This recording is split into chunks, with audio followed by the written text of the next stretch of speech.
L'accord de Lausanne sur le nucléaire iranien marque incontestablement un tournant dans les relations internationales. Mais de quelle manière replace-t-il au juste l'Iran dans le concert des nations? La question reste ouverte.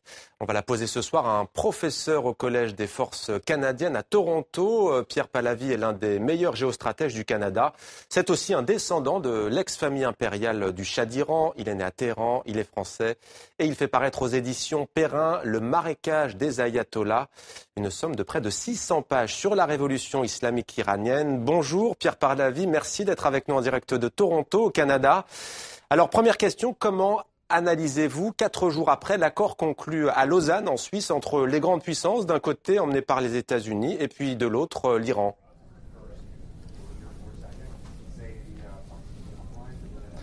Alors d'abord, il faut se réjouir de voir l'escalade marquer un temps d'arrêt, de voir l'option militaire remisée au placard. C'est définitivement une excellente nouvelle pour l'Iran, pour le Moyen-Orient, pour l'Occident et pour le monde. Mais au-delà de la très bonne nouvelle, il y a également certains éléments qui méritent d'être rappelés, quelques éléments qui méritent d'être soulignés. D'abord, ce début de rapprochement, parce qu'il ne s'agit que d'un accord cadre, un préliminaire à une entente qui devrait aboutir au mois de juin. Ce début de rapprochement n'est que le résultat d'un très long processus qui remonte au premier jour de la révolution iranienne. C'est une chronique d'un rapprochement annoncé, mais plusieurs fois reporté. Il faut dire que les États-Unis ont, depuis 35 ans, plusieurs fois cherché à rétablir le dialogue avec les Iraniens. Une semaine après la chute de la monarchie iranienne, et nous le soulignons dans notre livre, l'administration Carter rétablissait le contact avec le nouveau régime et entérinait un début de rapprochement diplomatico-militaire. Bien entendu, la guerre Iran-Irak, la prise de l'ambassade des États-Unis en novembre 1979 ont mis un coup d'arrêt à ces tentatives de rapprochement. Mais à chaque fois qu'on a eu une administration démocrate à la Maison-Blanche, il y a eu plusieurs fois des tentatives de renouer le dialogue, de relancer ce rapprochement. On l'avait vu à l'époque du président Clinton, on l'a vu dès sa nomination. Le président Obama, dans son discours du Caire, qui s'intitulait, si vous vous rappelez bien, un nouveau commencement, a new beginning, il tendait la perche à ce qu'il appelait les islamistes modérés.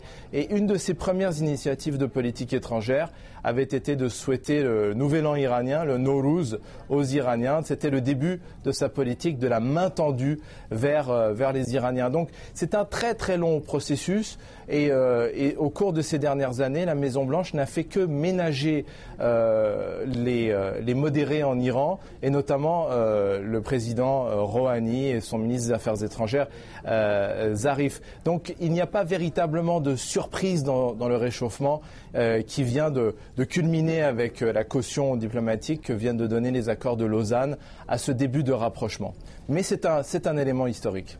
Alors, beaucoup voient dans cet accord, en tout cas, la réintégration de l'Iran dans le concert des nations.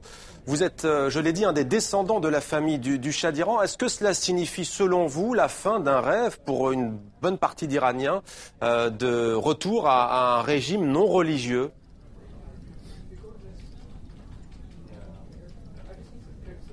Non, on n'en est pas encore là.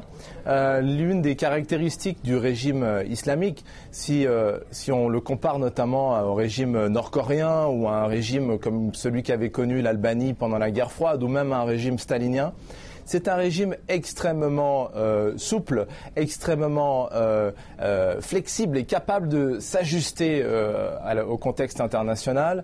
Il est dirigé par des fins stratèges dont le moindre n'est pas le guide suprême de la révolution islamique, l'ayatollah Khamenei. Ce sont des fins stratèges qui sont parfaitement capables de s'ajuster en fonction des circonstances et c'est un régime qui est capable de s'aligner sur sur le contexte international. Et donc je ne vois pas dans les prochaines années une fin du régime religieux, du fameux Veloyat Taki qui est à la base de la constitution iranienne.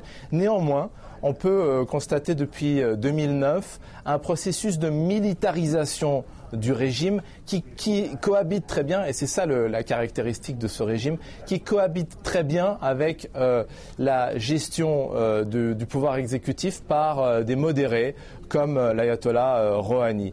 Donc c'est un régime qui n'est pas remis en cause à l'heure actuelle et qui même sort grandi, renforcé des accords qui viennent d'être entérinés. On a tous vu la liesse des Iraniens dans les rues de Téhéran, de Tabriz, d'Isfahan. Et puis, on l'a peut-être un peu moins noté, la rapidité avec laquelle les dirigeants dits conservateurs se sont également félicités, avec prudence toutefois, du début d'accord de Lausanne. Alors on va venir au cœur de votre livre, Pierre Pallavi.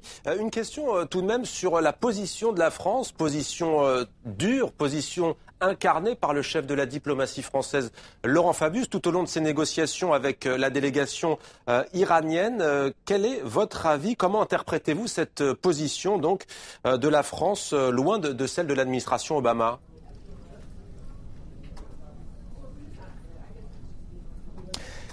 Eh bien, lorsque vous analysez les politiques étrangères et les politiques de sécurité des États occidentaux, au cours de ces dernières années, vous constatez qu'il y a finalement deux grandes écoles qui cohabitent, qui coexistent, qui s'alternent.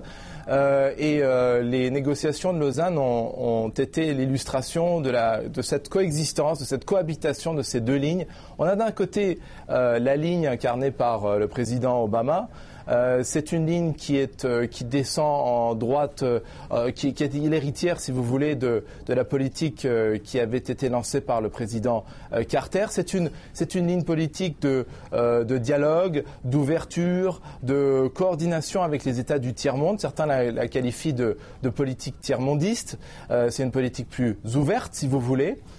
Et puis de l'autre côté, on a, que ce soit dans les partis dits de droite ou les partis dits de gauche, on a cette ligne néoconservatrice qui est parfaitement incarnée par le Quai d'Orsay en ce moment. C'est assez étonnant lorsqu'on pense que Laurent Fabius, le ministre des Affaires étrangères français, est le représentant d'un parti dit socialiste, donc de gauche, mais il incarne parfaitement cette politique plus intransigeante, néoconservatrice, et qui, dans le cadre des relations avec l'Iran, se manifeste par une non-volonté de dialogue, une non-volonté d'ouverture, et qui est beaucoup plus axée sur la protection des liens, la préservation, la continuation des liens traditionnels avec Israël, mais aussi avec les autres alliés régionaux des États occidentaux, à savoir les monarchies arabes, les pétromonarchies du Golfe et les États du GCC, donc cette alliance des pétromonarchies du Golfe, très largement orientée contre l'Iran. Donc cohabitation de ces deux éléments.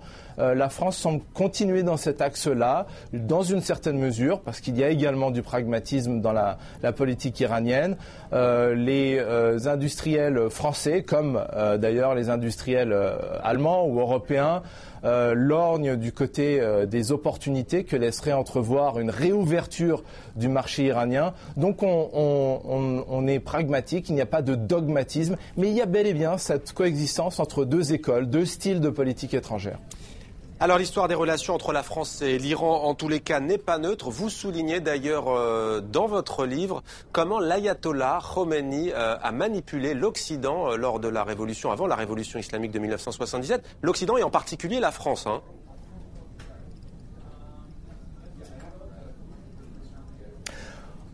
En particulier la France. Alors ce qui est soulevé dans notre livre, un élément qui a été un petit peu occulté par les historiens de la révolution iranienne, et il n'y a pas eu d'ailleurs beaucoup de livres écrits sur le sujet en tant que tel, c'est la propension des États occidentaux à se satisfaire dans une certaine mesure, mais à se satisfaire de manière passive du processus révolutionnaire.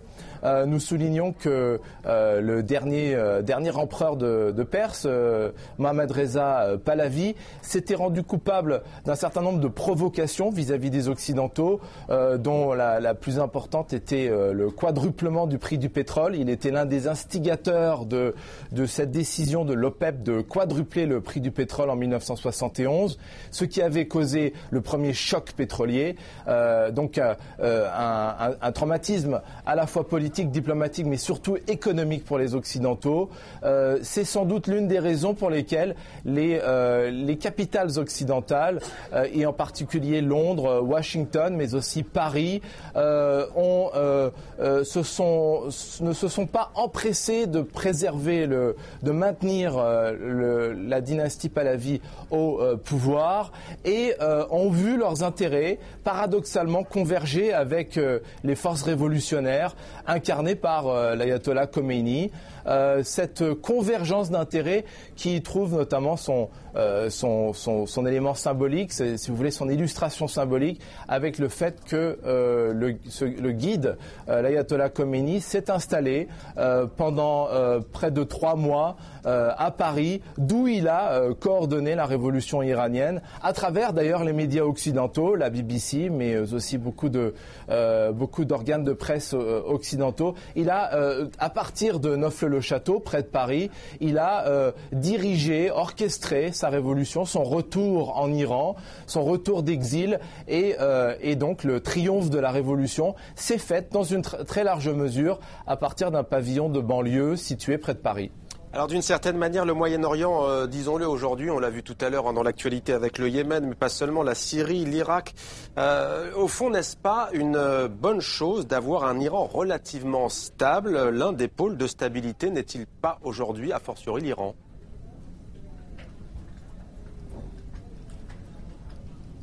Alors tout à fait, et c'est assez amusant de souligner que 1 an avant la chute du régime monarchique en Iran, le président Carter s'était rendu à Téhéran, où il avait fêté la Saint-Sylvestre, le Nouvel An, avec le souverain iranien, et il avait dit à son interlocuteur iranien: l'Iran est une île de stabilité, l'Iran est le gendarme du Golfe. Et puis tout le monde connaît la fin de l'histoire. 1 an après, ce régime s'écroulait. Aujourd'hui, c'est un petit peu un retour de l'histoire. L'Iran fait à nouveau figure d'île de stabilité dans un Moyen-Orient en constante turbulence depuis le printemps arabe de 2011.